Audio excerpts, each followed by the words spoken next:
Welcome to the JDisc Discovery video channel. My name is Natalie, and today I would like to present some follow-up features regarding diagrams on our new web user interface. But first, let me briefly remind you what diagrams are and how they can be used throughout our application.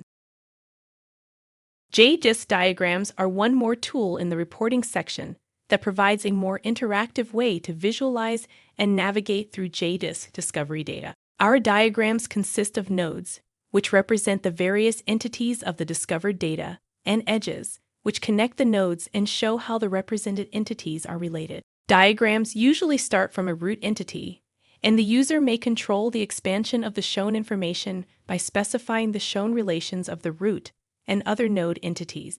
You can access a diagram from the context menu of a diagram supporting report, such as the All Devices report. All available diagram options open the desired diagram on a new dialog window, where you may navigate, see entity details, or further interact through the provided vertical or context menu options. When you select a node, a right side panel opens immediately, where you may see the entity general info and a detailed view of its fetched relations, which you may change and apply. In the case of multi-selection, the right side panel provides an overview of the selected entities and the option to fetch some relations of all of them at once. Moreover, the toolbar on the top provides actions regarding the whole diagram, like changing the layout, zoom in or out, and searching nodes. Mouse and keyboard shortcuts are also enabled for various actions, like zooming or panning. You may even open the diagram to a new tab for more space.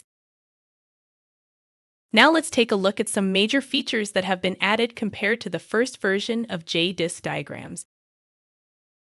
First, we can now save a diagram. This allows the user to launch it again later and possibly use it as a helpful tool during everyday work. We provide a name for the new diagram and by default set it to private, which makes it accessible to the current user only, or we can make it global so that all authenticated users might see and configure it.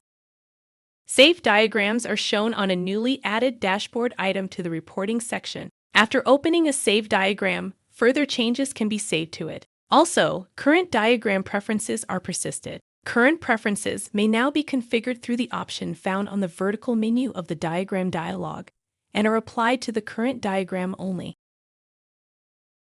Global diagram preferences are enhanced, and now you may find them in the Preferences section. From the Diagrams dashboard, we have also the option to rename, duplicate, or delete a saved diagram.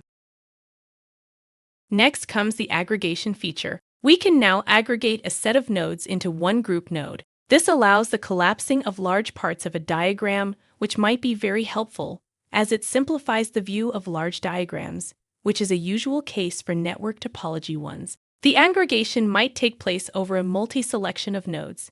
This is an option added to the respective context menu. Another powerful option is to aggregate nodes that are related to a specific node by a specific relation. The size of the group node indicates the count of the contained nodes. Indeed, the actual count is written inside the node. Dotted edges summarize all the relations of the included nodes. The minimum count of nodes that can be aggregated is a configurable option on diagram preferences. Double-click or select the Ungroup Context menu option to uncollapse the aggregated nodes. Naturally, node aggregations are also saved when a diagram is saved. We hope these enhancements add significant value to the JDisc Diagrams feature. We encourage you to give them a try. Of course, our work on diagrams is not yet complete. It is a feature we plan to continuously improve to make it a high-quality tool for our users. We intend to add more relations and templates to diagram entities, allow nested and auto aggregations, support property-based filtering to fetched or aggregated nodes, add different export formats, and many more. So your feedback is always welcome. We will be happy to support you and listen to your needs or ideas about how to improve our software. Thank you for watching this video, and give us a thumbs up if you liked it. Get our software from your download page and find more videos on our YouTube channels. Don't forget to follow us on Twitter and LinkedIn.